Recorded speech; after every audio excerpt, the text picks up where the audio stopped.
A happy accident. This is how Tom Sroka describes his storied athletic career to this point. I got the chance to speak with Tom about how his journey has not always gone according to his plan, but has opened the door to success in multiple sports, world travel, and now coaching others who are chasing that same level of success. We talk about all of this and so much more. So get comfortable, settle in, and I really hope you enjoy episode 1 of the Vic Media Podcast, my sit down with Tom Sroka. A happy accident.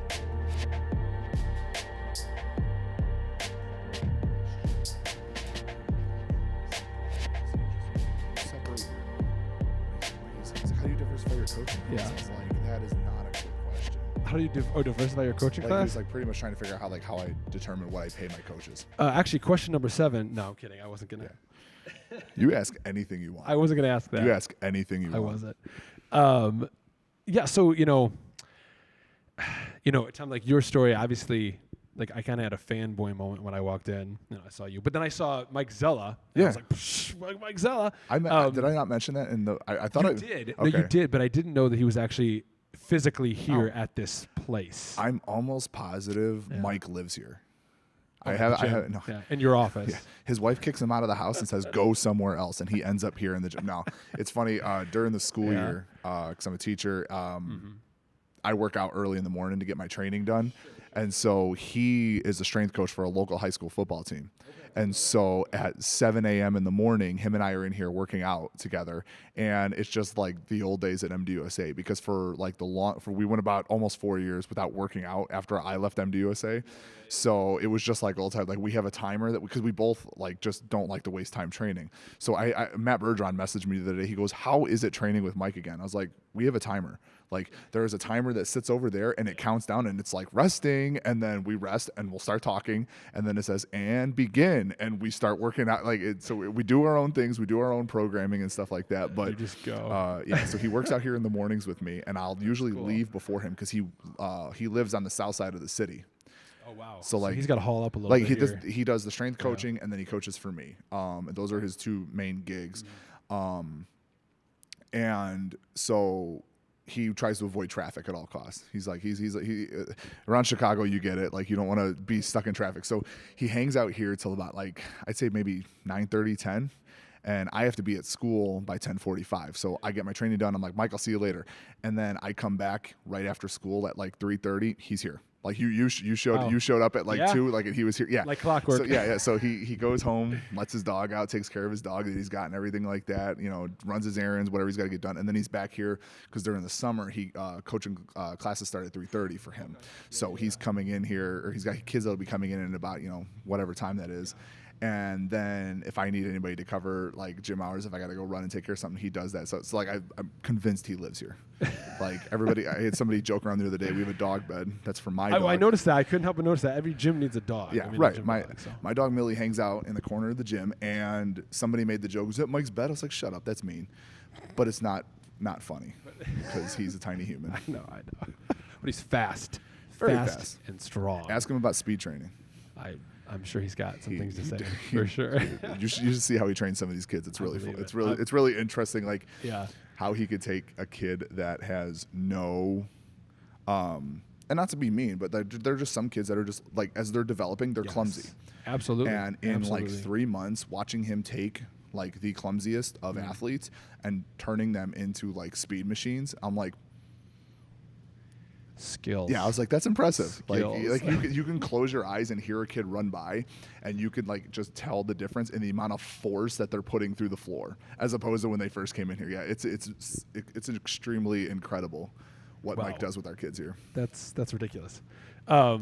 And then I just wait till they're all developed, and I recruit them to weightlift. And I just sit there and be like, "Hey, you want to weightlift? Hey, you want to weightlift?" Just snipe off kids. Yeah. And then Michael goes and grabs the dodgeball out of his office and throws it at me, tells me to leave him alone. Well, listen, it sounds like you guys have a good working relationship. We have a great working relationship. That's really good. Do. It's healthy. It's real healthy. It's very healthy. Honestly, he's one of the few people that I trust to leave the gym like completely in his hands. Like I compete in the Highland Games during the summer, and I'll be like, "Hey, I need you to cover Saturday for me. Can you?" He goes, "Yeah, no problem." And then like he'll text me, but hey, everything went okay. I was like, well, if I was worried, I would have texted you. Like, Right. like you know what I'm saying? Like he'll just and we've gotten to that, the first few times he covered. Good. That's what he would do. He would text me, hey, FYI update, everything went great at the gym today. Right. And I was like, yeah, man. I was like, if I'm worried, I would have messaged you like a million times asking. He is like the first person I've been like, you got it, man. I trust you. Which is good. I think it's rare to find that person. I know, like, as a business, it's like your baby. Yeah, it's like you've put everything into it, right? And so, handing over the reins, even for a short time. Yeah, absolutely. Yeah, somebody else could be a little scary. Like I said, there are a few other people that I would trust 100% to run things in my stead. But he is like the first person, and it kind of was like out of necessity, kind of not. Travis Mash, who's like been a business mentor to me and stuff like that, flat out told me one day, because like I was at a weightlifting meet stressing about what was going on at the gym, and he's like, bro, like, you know how Travis talks, that deep, raspy. He's like, you've got to start trusting somebody else besides you. He goes, delegate, delegate, delegate. And I was like, okay. And then when Mike moved back up here, because at the time I was just running weightlifting by myself. Gotcha. Gotcha. It was my own Big Shoulders CrossFit. So I co-owned the CrossFit, and then I ran the barbell club on my own. Gotcha. And Mike was in the process of moving up here from MDUSA. And I told him, I was like, hey, do you have a problem doing X, Y, and Z? He's like, nah, man, I'll do that. That's cool. And I was like, sweet. Done. So there's someone you can trust, right? Yeah, absolutely. And like, we believe in the same things when it comes to coaching and working with the athletes. We have completely different approaches of going there. I'm definitely like a big brother teacher type. Like, I want to guide you, guided discovery, as they called it in school. Mike's like, I'm going to let you make that mistake, and then I'm going to tell you, why do you think that went wrong? Oh, man. Like that. It's funny because to watch him employ that technique on adults versus me employ my technique on adults, like, we get completely different responses, but they get to the same solution. And it's just funny for me being a teacher. You said you were special ed, so absolutely. like, we had to take a class, child adolescent development. Like, Mike and I, in our relationship with each other and the gym, perfect case study for anybody that is interested in doing one for a child adolescent development class. Cool. Like, and I mean, doesn't it, like, I don't know, it depends on the person too, I feel. Like, some people respond differently to different coaching, right? Like, I think of like football, like a kid getting screamed at or whatever, like, all right, I'm going to prove that coach wrong. Exactly. Make it happen. And I think between him and I, we're really good at picking out how somebody is going to respond to a stimulus. And like, he literally will come up to me, video review. We have like 70 athletes, almost, or a little over 70 athletes total on our weightlifting program. And I'd say about half of them are remote, probably closer to like 40 or so. And if he sees something, because he helps me with video review, and if he sees something on video review, he'll say, hey, can I talk to somebody about what I'm seeing? I think I can. And I'm like, shoot, go for it. Or he'll do vice versa. He'll message me and say, hey, I need you to take a look at this. I'm trying to explain it to them, but they're not getting it. Can you try? And I was like, yeah, sure.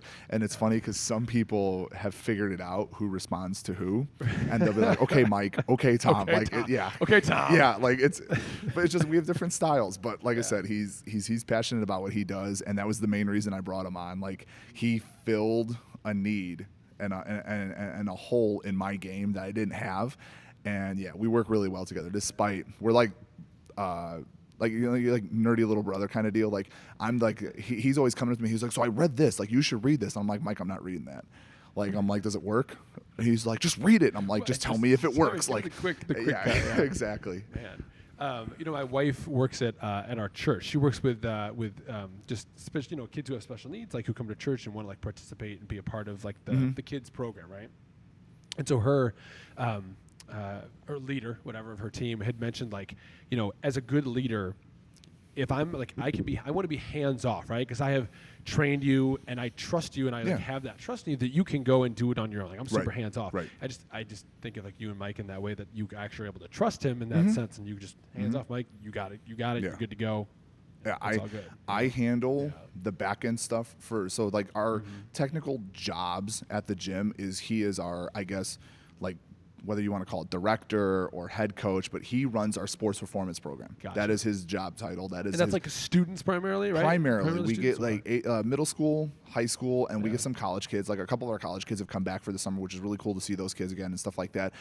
He handles all of that. If it involves you doing better at a sport, like trying to get on a varsity team, travel team, whatever, Mike is your guy. And then I am the head weightlifting coach and the owner. So like I handle all the back end stuff, and then I run the weightlifting team. And so the only thing, it's really nice to have a complete program run on its own. And all I have to do is push the buttons on the back end stuff. Like a parent will email me, say, hey, I need my kids switch from this program to this program. Done. They'll email Mike and say, hey, so-and-so wants to start up again. Like, can you unpause their membership? Mike goes, email Tom. Like, it's a very good symbiotic relationship that him and I have. And it's phenomenal, and it helps me run so many other aspects of the gym because I don't have to worry about, are these kids getting hurt? Is he running them into the ground? Is he ticking off a parent by talking to them? Stuff like that. Like, if he doesn't have a question, like I think we both do really well. If we don't have an answer to a question, we go, hey, they asked this. What's the answer to it? Like, I have people ask me all the time about his program, like the specifics.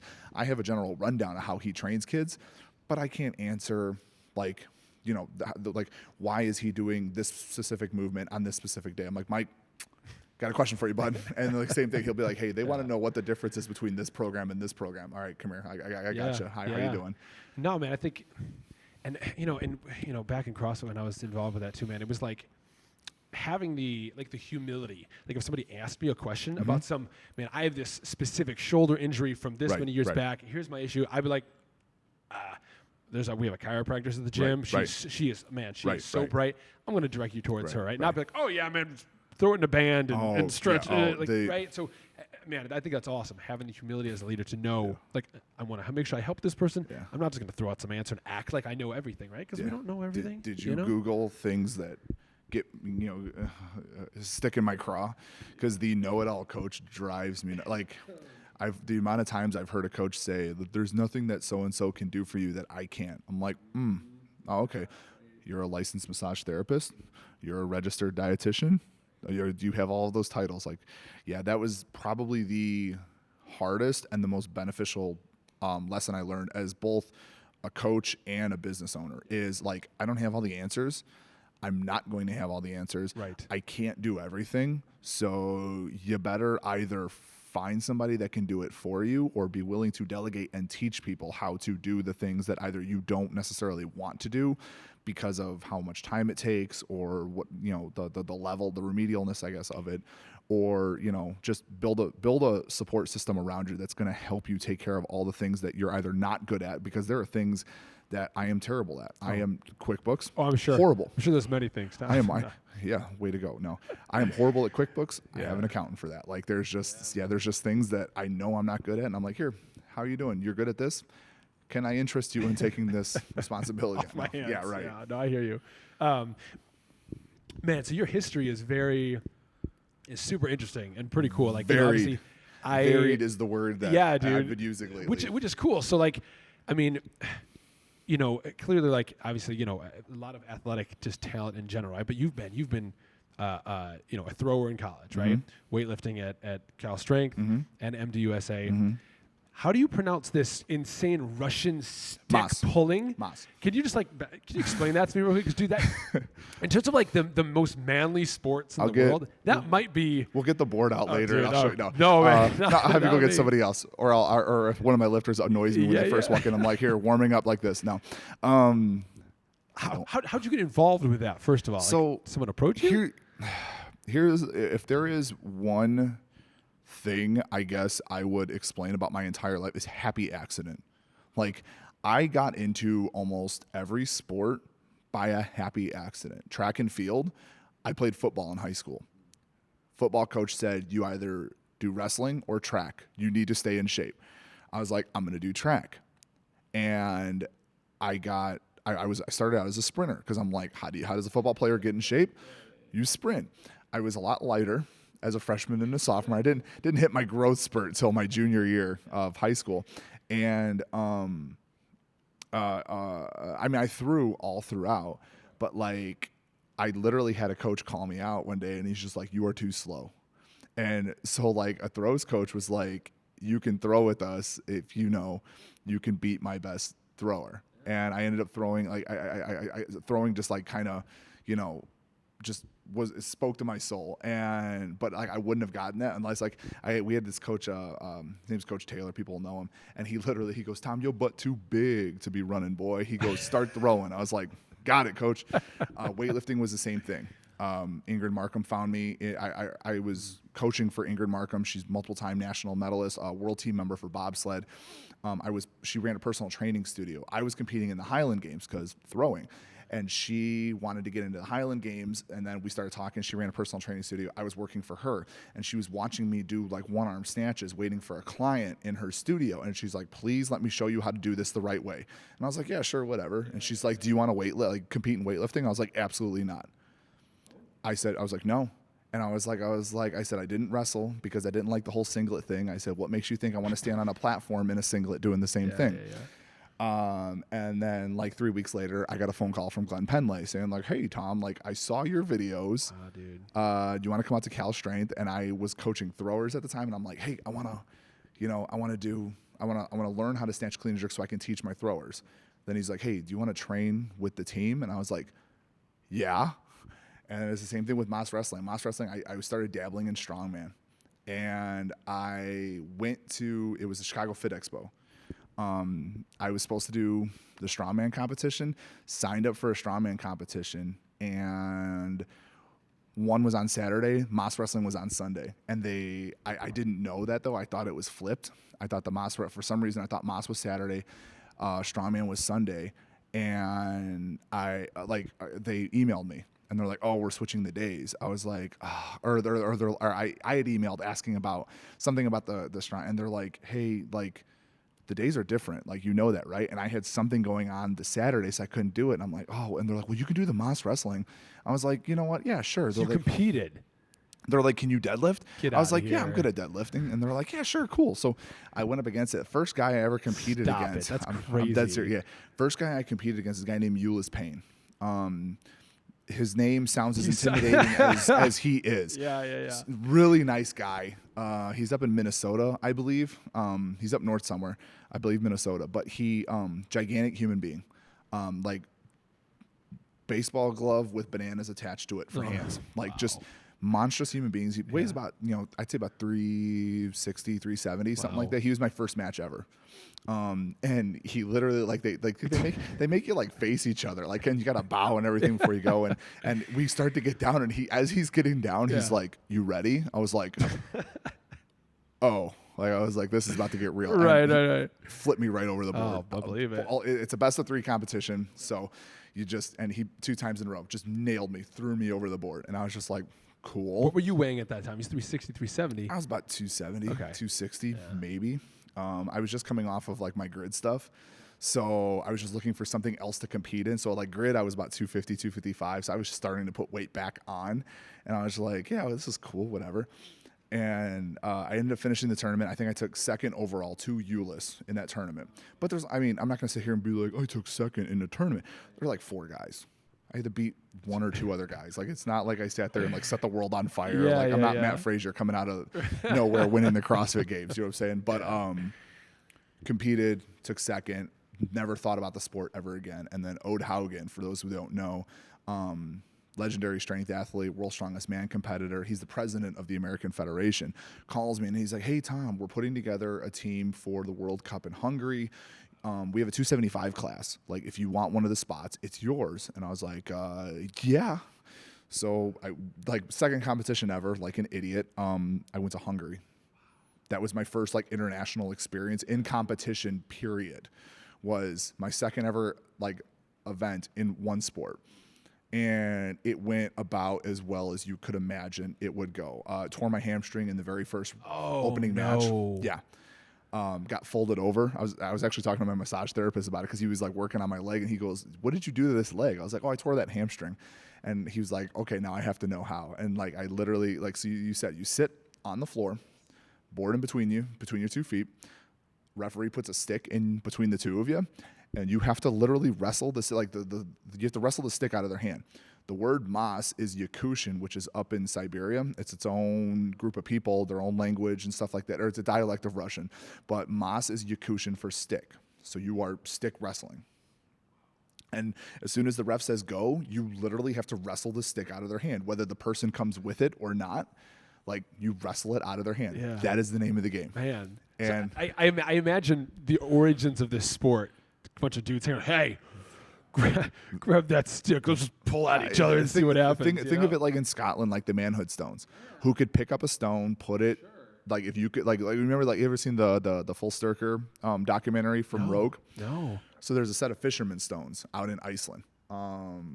It's a really great documentary. Like check it out. Like it's really funny because a couple of my friends are in it. Oh, cool. And so like I'm watching them and I'm texting them, like making fun of them for how they looked at like the cameras, because you could tell one of my buddies was like super nervous when he got interviewed on it and stuff like that. But there's a set of fisherman stones on this part of the island, and what stone you could lift, and to lift in this set of stones in particular, you had to get it to your shoulder.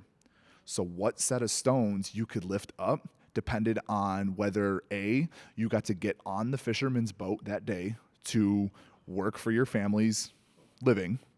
And then once you got past that stone, the heavier stones depended on how much of the portion of the day's earnings you got. Wow. So there's literally like, I think it's like 3 or 4 stones. I can't remember off the top of my head. One of the stones is what they consider like baby strength. The second stone is to get on the boat. And then, like, I think the other stone, somebody's going to email me and tell me, or message me and tell me how badly I'm butchering this, because it's one of my goals that I want to do. And then the second to last stone is called half sturker, which is half strength, which means you got a half portion of the day's earnings. Or there's full sturker, which is full strength, and you get a full portion of the day's earnings. Very similar to Moss wrestling. Like it's literally just like, are you stronger than the next person, like to earn your keep around here? Man, it's like the origins of strength. Very barbaric, very like archaic type. Like, are you better than me? Yes or no? Right. Let's find out kind of a deal. Yeah. Like, and same thing with Scotland with their stones. Like literally their manhood stones and their stone challenges is like, I bet you I can throw this stone further than you. And if I do, I get your land. Okay, and somebody would they tighten their kilt up and they're like, let's do this, and they throw their stone, and whoever threw further won that piece of land. That's super cool. Yeah, dude, I don't know, I mean, it's interesting you say like a happy accident. Obviously, like, you know, you had been through whatever athletic endeavors you've been pursuing, like you'd already like trained yourself to this point where you were able to then like step into all these different sports, right? It's interesting, like looking back, like I'm sure you never anticipated going to Cal Strength, right? Do this Moss wrestling, right? But like the foundation that you laid, right? I had strength training, everything football, I've gone into. I had a different plan. Yeah. And I wouldn't say I'm like a super religious person, but there is some other force that like saw my plan, balled it up, and drop kicked it and said, here we go, kind of a deal. Like with the Moss wrestling, like I tore my hamstring. I ended up finishing top 10 in that competition, but I was just like, I'm never doing this again. This is stupid. I'm not doing this. Like I did 2 more tournaments after that and got my butt handed to me because they do absolute. And absolute is they literally just take the weight classes and cut them in half. So Moss is a weight class sport. I compete in the 275 class. But at absolutes, they cut the weight classes in half. So it's 100 kilos and up, 100 kilos and under. So 220 and up, 220 down. Yeah. And you could imagine what kind of freaks you get in that 100 kilos and up class. Because you're just going to whatever, right? I mean, I'm at the lower echelon of that weight class. Did you cut down or did you go up? There's no way. No. I would look goofy. I feel like I'd look like one of the gray matter aliens if I tried cutting down to 100 kilos, just giant head and like stick body.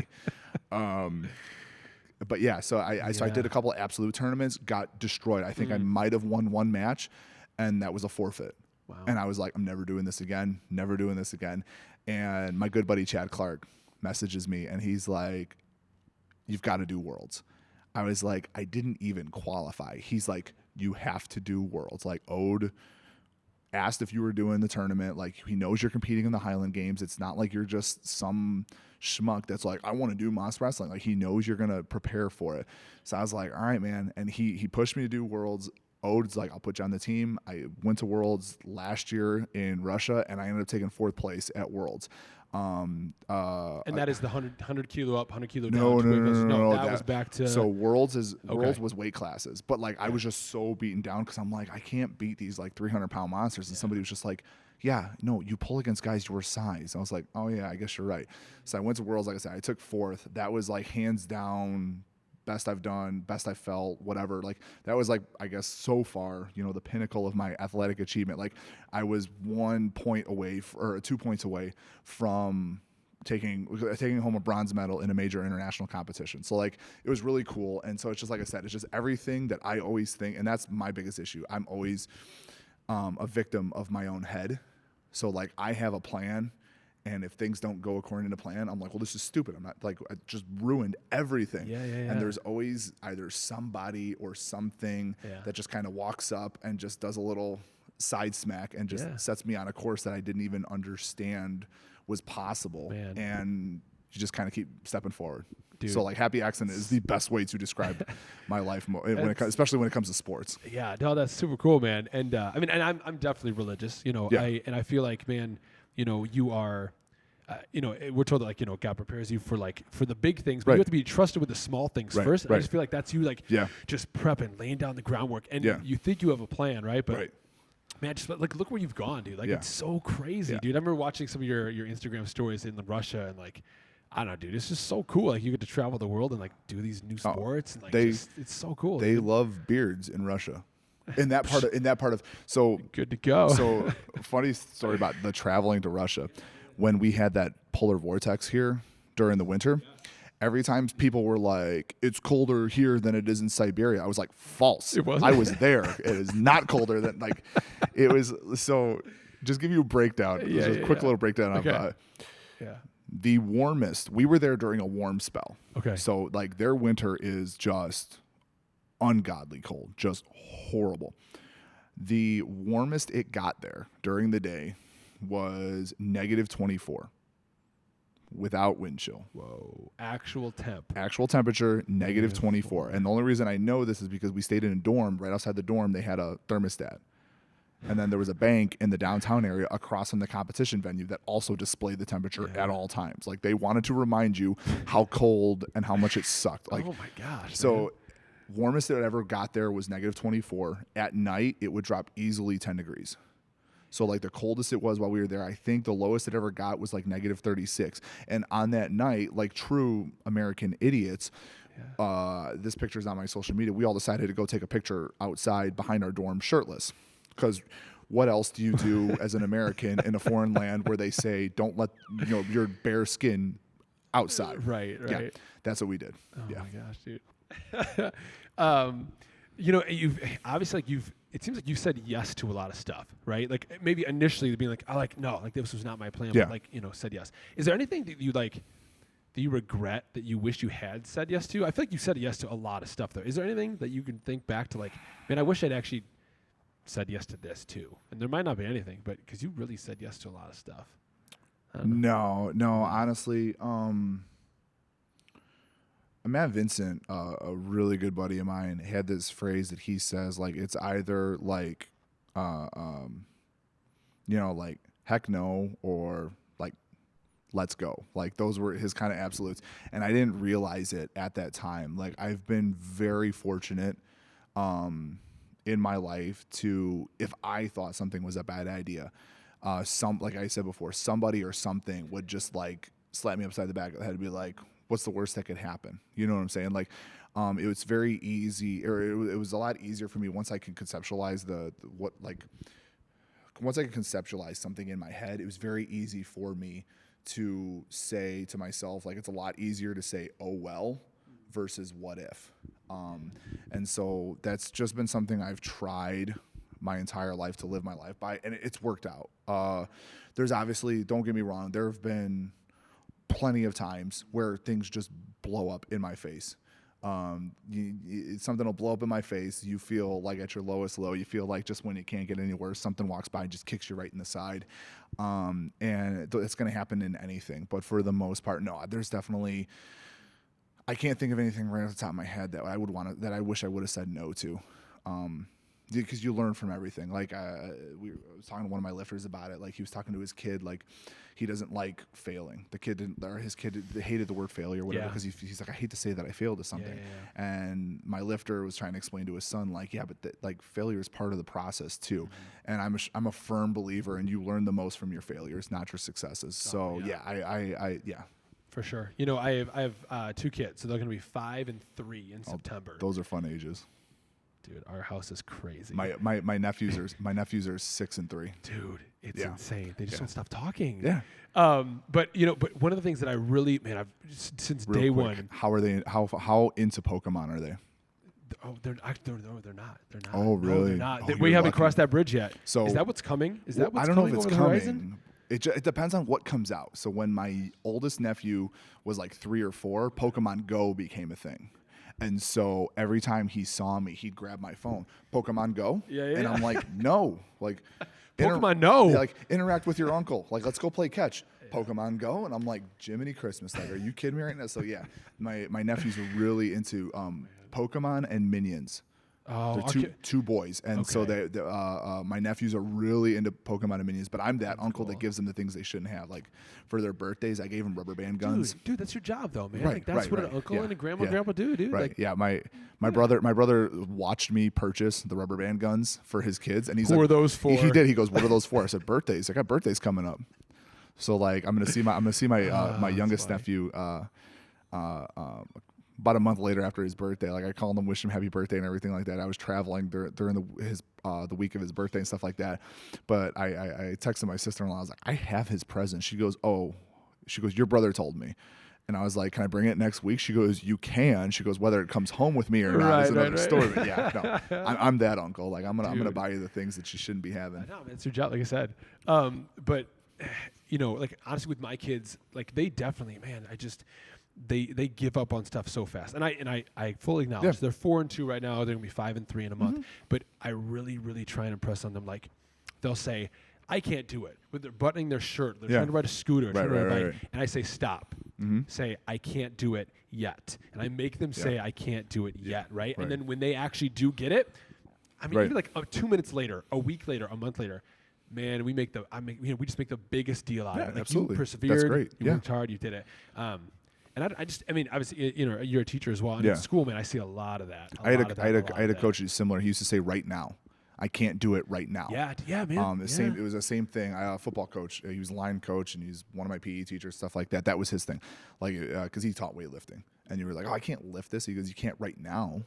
He goes, "Do you have 2 options? Like, don't do it or work towards it," kind of a deal. And so, like, I appreciate that. I wish more parents in this day and age had that, that mentality with their kids and made them try stuff again, not just let them quit right after they fail at something. For sure. And I mean, and it's not, it doesn't happen every time, but like it's just always in the back of my mind, man. Like I just want to make sure my kids like will persevere through things because like you said, man, like for them to reach the goals that they want to achieve or to follow their passions or dreams or whatever that is, like it's not going to be easy, right? Like so you're going to have to lay that groundwork. You're going to have to work hard. You're going to have to fail a bunch of times. So I want them to not give up on what could have been. Absolutely. Right? Absolutely. So, I don't know. So you said you were, a teacher, right? It's physical education, right? Yep. Do you guys do any weightlifting stuff? Have you introduced any of that stuff into school? I taught at IC grade school, so it was pre-K through 8th. Yeah. So no weightlifting. But what I was able to do is kind of compromise in my own head is they had a very sports-based curriculum. The first year I started teaching there, 2010, 2011 school year. They had a very sports-based curriculum, and me and my co-teacher rewrote it to a fitness-based curriculum. And it was really cool because when I went to Cal Strength, I was gone for 4 years. And when I came back, they called me and were like, "Hey, we have this opening. Our teacher just quit. Like, any interest in you coming back?" I was like, "Absolutely." And it was actually really like it was a surreal moment. Like I walked into the principal's office and she handed me the curriculum for PE, and it was the curriculum I wrote. And it was kind of cool to see that they were able to still take the curriculum that me and my co-teacher wrote, they stuck with implemented it, and it was still working throughout the school year. And so it was nice to just walk into a system and be like, yeah, that's my system. We're good. Like that's kind really of a deal. Cool, yeah. though. It's I mean, in theory, like it's always fun to be like, oh, like we should totally do this, but like to actually make it come to fruition, right? And then they would stick with it and see the benefit or whatever of it. I think that's awesome. Yeah, that's literally really all we did cool. was we took the presidential fitness test, used it as a pre and a post test. Everything in between was we had markers like every once a month that we would check the kids for, and every unit that we did, like, we taught them games and stuff like that. Like we played rugby, we did ultimate frisbee, handball, games that they've never played before, pickleball, stuff like that. But it was all games that kept them moving and that worked towards those goals of passing or scoring better on the fitness test at the end of the school year. Nice. That's cool. No, I think that's awesome. That's awesome. Transitioning back to weightlifting. Yes. So you obviously went to Cal Strength for a while, right? MDUSA. And I do want to talk about that if we have time. But just like how you run your program here now, right? Team SAW. Like what elements did you take from Dave or Glenn or like your time there? Like what has transferred over like here or whatever? Like I don't know, like is it the vibe of the gym? Can everybody use reds here? Like what's the deal? No, like how does that you've heard my story about red plates. Yeah. Those are Donnie's reds. Don't touch Donnie's Oh my God. All you need to know about red plates or plates in general, watch the video where John North is doing hang clean and jerks and he's got 3 green plates and Donnie walks up and takes one off his plate. I remember that one. That tells you all you need to know. And he just goes, that's Donnie Schenkel. He just took my green plate. I'm not even done, but I'm not saying anything because that's Donnie Schenkel. John North not saying anything is definitely saying something. Right. I got warned, like, you're new. Don't touch the reds. I'm like, okay. Never touched them. I did it one time on squats. And you feel the hand on the back of your shoulder, and he goes, it's a good thing you're squatting, or you'd be in trouble. And I'm like, yes, sir. Like, yeah. So weightlifting. So I guess the best, how I operate in everything, and I wouldn't say it's necessarily a gift, but it definitely can be a curse sometimes, is I observe something and I say, how can I do that better? Plain and simple. That is the first time I saw Cal Strength operate at its full capacity, which was, for those who don't know, they do sports performance. That is a big part of their gym. The weightlifters, that's how you earn your keep. Like, yes, you train full time with their weightlifters, but you have to earn a living. So like for me, for instance, I worked the floor during their sports performance training hours, and I coached throws at a local high school. So at MDUSA, you were getting stipends. I was getting Cal stipends. Strength, there was no stipend. No, you were working. You got a paycheck. No kidding, Yeah, man. yeah. Okay. Yeah, so to see that operate in that sense, like that was the first time second time in my life I saw something, and I'm like, that's what I want to do. Like, I had always had these grandiose ideas of owning a gym. I had no clue how I was going to do it. But the minute I saw Dave and the system he had in place at California Strength, I was like, that's what we're doing. Yeah. So it was always, I just take things and try to make it better than it is. Does that make sense? Yeah, absolutely. And so like when I got to MDUSA, it was very professional. We were a professional team. We were the only professional weightlifting team in the U.S. Like, we were getting paid to weightlift. Right. There were a lot of issues underlying that kind of reared their ugly head towards the end, which led to my departure. Sure. And it was always just, I made notes of all what not to do with a competitive weightlifting team. And it's not necessarily a fault of any one particular person. Right. It's just things that people just didn't account for.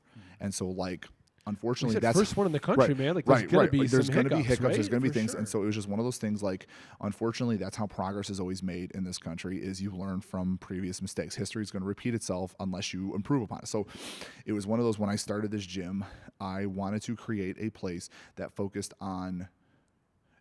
First off, when people tell me like, oh, you own a barbell club, it's like, no, I own a training center for weightlifting. And it might sound uppity, that might sound this, that might sound that, but the people in my differential, and there's not a knock on barbell clubs. Sure. You have a barbell club, good for you. You are putting hands on barbells that otherwise wouldn't have the opportunity. So I am eternally grateful for you if you were running a barbell club. But the difference between a barbell club and here is this is a structured program. People come in here because they want to learn how to do the snatch and the clean and jerk better. In particular, they want to learn from me. There is a program they have to follow. There is select training times they have to attend if they want to be coached by me. We have remote and semi-remote. You can train elsewhere, but like, I am here 4 hours a day. Everybody that is on the weightlifting team has to train here during those 4 hours to be coached by me to receive the program. We don't allow people for long periods of time to do outside programs here, mostly because we don't have the space, but secondly, just because I don't want to be responsible for somebody getting injured doing something I had no clue they were doing. So I guess in a sense, the phrase that I keep hearing a lot now when people reach out to us is, I heard about this place because you guys take weightlifting seriously. And again, I don't think that's a knock on other places. I like to consider the sport of weightlifting has evolved so much that there's now tiers. You know, absolutely. There's the introductory places that teach, you know, free classes, beginner classes like CrossFits that offer a weightlifting class that put a snatch and a clean and jerk in people's hands and say, here, this is how you do this. And they have those qualified coaches to teach them how to do the basics. They show up once a week or once a month and do those classes. And it gives them a taste of it. Then you have those who have barbell clubs, which this is a designated time. If you want to do strength work, you want to do snatches and cleans, this is when you show up to do that. And that might be, you know, 2-3 times a week or once a week on a Saturday or whatever. And then from there, then you have, this is our weightlifting team. These are our people that are trying to get better at the snatch and compete, clean and jerk on the local level. And then from having a weightlifting team, I think you have what is considered a training center, which is, this is a facility strictly dedicated to the sport of weightlifting and pushing you to your goals. And then from there, you have the people who compete for Worlds and Pan Ams and the Olympics and stuff like that. And I think because of having things like CrossFit, having people like Phil Andrews in place, they've created this hierarchy of weightlifting in the United States, which is what we've needed for so long, because we're getting our butts kicked for the longest period of time. It's been a big shakeup, man. It's been really interesting to watch. Let me ask, it's not Friday. I don't want to put you on the spot, but do you have a corny joke that you want to share with everybody? I do have a corny joke.